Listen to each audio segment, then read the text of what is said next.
Dernier sujet pour l'émission de ce soir. Sortir de sa zone de confort est loin d'être facile, autant dans les aspects de notre vie personnelle que professionnelle, mais il y a des solutions pour rendre ces passages plus faciles. Pour discuter de ces changements parfois audacieux, Yannick Tremblay parle avec l'auteur du livre « Sortie de zone », Daniel Blouin. Monsieur Blouin, bienvenue à Dossier Actualité. Merci beaucoup. Un livre Sortie de zone qui est disponible depuis aujourd'hui, qui s'est écrit en 6 mois. Comment ça s'est fait? En 2 mois. En 2 mois? Oui. Ça fait 6 mois que je l'ai écrit. Ah, OK, ça fait 6 mois que je l'ai écrit. Ça s'est fait en 2 mois, mais comment ça s'est passé? C'est quoi la bulle qui est arrivée? Faut que j'écrive un livre. Ben, écoute, moi, j'ai vendu mes parts dans une entreprise qui s'appelle Mercure Communication. J'étais partenaire. On connaît très bien à Québec. Oui, exact. J'ai vendu mes parts à mon associé parce que j'avais juste fait le tour. Been there, done that. Moi, je suis un peu comme ça. Une fois que j'ai fait ce que j'avais à faire, j'ai plus de défis, je suis trop dans mes pantoufles. J'ai besoin d'autres choses. J'ai fait ça souvent dans la vie et je l'ai refait encore voilà 1 an et demi environ. Et j'ai vendu à Marie-André mes parts et j'ai dit, écoute, j'ai aucune idée de ce que je vais faire. Je le sais pas, je sais juste qu'il faut que je parte. Ça te faisait pas peur? De tout lâcher, non, on était bien, justement. Je sais pas pourquoi, honnêtement, je suis pas... je le dis souvent, je suis pas assez peureux dans la vie. OK. Il va sûrement m'arriver de quoi à un moment donné, mais à date, ça m'a toujours servi, pour de vrai. Puis non, j'avais pas peur du tout. Je l'ai déjà fait, c'était pas la première fois de ma vie que je faisais ça. La première fois, j'étais un peu plus nerveux que voilà 1 an et demi. Puis je dis, écoute, je pars, je sais pas ce que je vais faire, j'ai aucune idée. J'ai continué à faire mes événements de hockey que je fais depuis un petit bout de temps, depuis quelques années, le pond hockey, le bootcamp, exactement.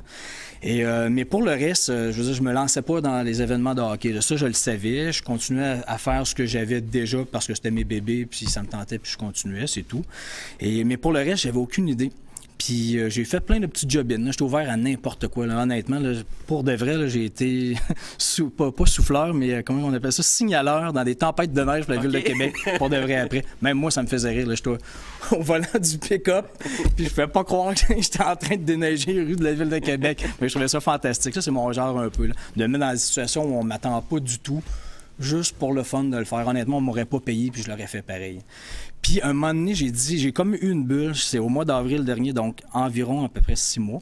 Oui. Je dis à mon ami, j'ai une bulle, ce que j'aimerais faire maintenant dans la vie, là, puis ça me tentait plus de vendre pour vendre, faire de la business pour faire de la business. J'avais plus le goût de ça, juste faire de l'argent. Même si tu m'avais garanti là, qu'on s'associe ensemble, puis tu as une idée géniale, puis on va faire des millions, puis on vend pour vendre, pour faire de l'argent. Honnêtement, je suis rendu que je m'en fous. Je suis plus rendu là.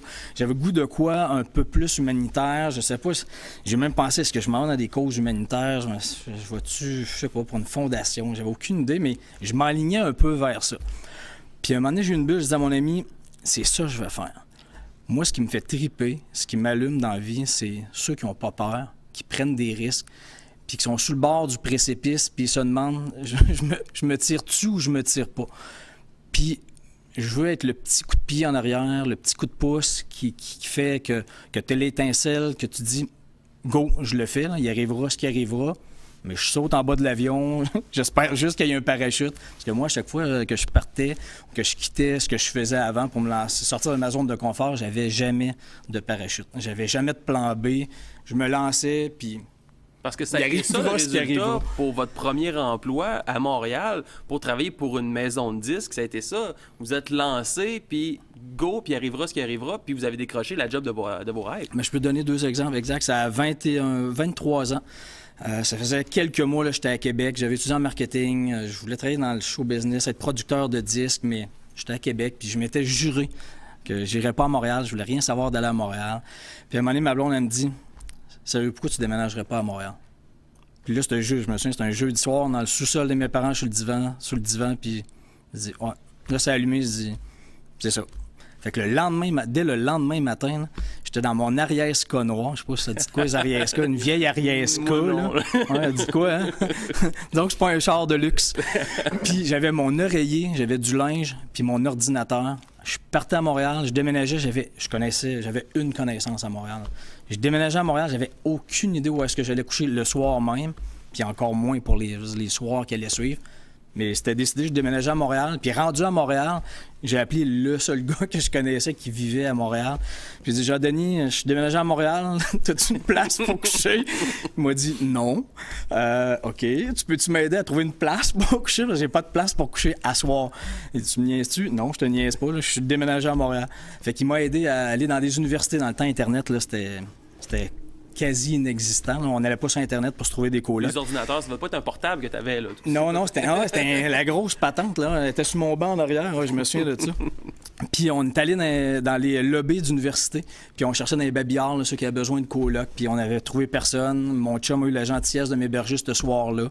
Mais là, il y a plein d'autres de ses chums pour lui dire « Hey, tu peux-tu héberger? J'ai un gars chez nous qui dort sur le divan, il n'est pas supposé être là. » Puis le gars avait pas besoin de coloc, mais il a eu la gentillesse de m'héberger pendant un mois. Fait que j'ai dormi sur une chaise de patio en arrière d'un divan. Puis j'avais mon ordinateur dans le coin du salon, là, sur Côte-des-Neiges à Montréal, je me souviens. Puis je faisais mes CV, puis je voulais travailler dans les compagnies de disques. J'envoyais des CV, ça marchait pas. Mais finalement, j'ai réussi à décrocher une job. C'était pas une job, là. Je leur ai dit, écoutez, je vais travailler gratuit, vous pouvez me sacrer à la porte quand vous voulez. Vous n'avez pas de rapport de stage à faire, mais je veux travailler chez vous. C'était chez Donald K. Donald, Taco Music à l'époque.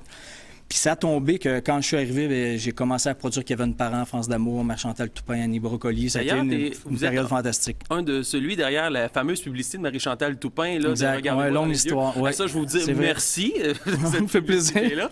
Mais là, le temps file, que là, vous êtes rendu à Montréal, mais là, vient le temps où ce que Québec vous manque, je veux revenir Non, c'était pas ça, non. J'ai été 5 ans à Montréal, j'ai eu du fun, c'était super. C'était vraiment incroyable. Là, rendu à la fin, ça faisait 2 ans que moi et ma blonde, on regardait pour acheter une maison à Montréal, puis ça collait jamais. Puis à la fin, j'étais même chose, j'étais comme blasé de ce que je faisais, been there, done that, j'avais tout vécu, show business. Puis c'est une job comme une autre. Là. Ça peut paraître excitant de l'extérieur, mais à un moment donné, c'est une job, puis c'est moins excitant. Puis honnêtement, j'avais fait le tour, puis je savais plus, puis ça me tentait pas de percer aux États-Unis ou quoi que ce soit. Puis à un moment donné, on visitait nos parents une fois par mois, puis j'avais dit à ma blonde, Caroline, on va juste aller voir, juste pour le fun, des maisons à Québec pendant qu'on est chez nos parents en fin de semaine, juste pour le fun. On fait semblant qu'on cherche des maisons, mais c'est pas vrai. Là. On va appeler une agent d'immeuble, on va aller voir. On est rentré dans une maison, la première maison. J'habite encore dedans aujourd'hui. Puis on s'est regardé, puis ça a fait... Ah non, on redéménage à Québec, c'est ici. Go. Fait que le jour même, on a fait un offre d'achat sur la maison qui a été acceptée. Le lundi matin, je retournais à Montréal, puis je disais à mon boss... Ouais, finalement, je déménage à Québec. Puis il me dit, tu vas faire quoi? Là, j'étais producteur de disques, il n'y avait rien à Québec. Honnêtement, je sais pas ce que je vais faire, mais j'ai acheté une maison. Puis il faut que je sois dedans dans 4 semaines, dans 30 jours.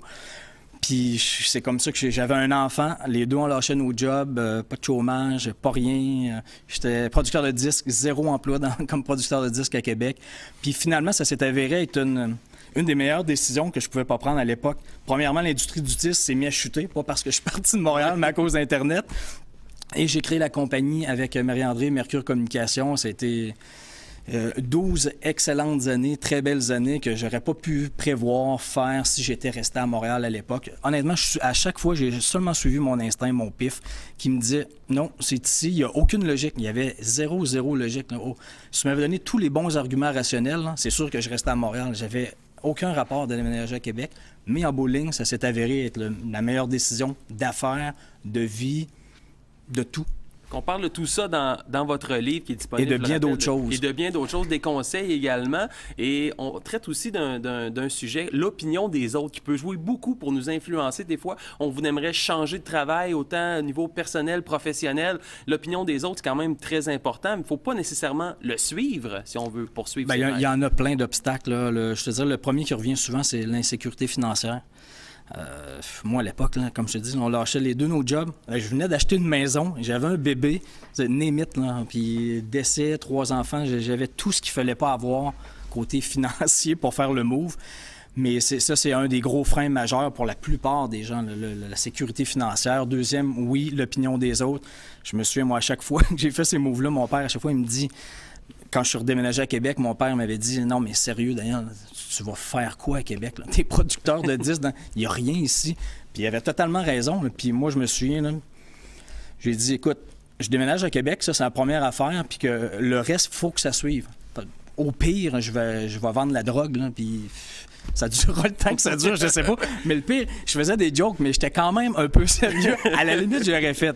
Monsieur Blouin, c'est tout le temps qu'on a. Vraiment, Non, c'est dommage. Livre que je vous conseille, disponible sur danielblouin.com pour les aventures et des conseils. En version e-book et par la poste uniquement. Monsieur Blouin, merci beaucoup puis bon succès. Merci.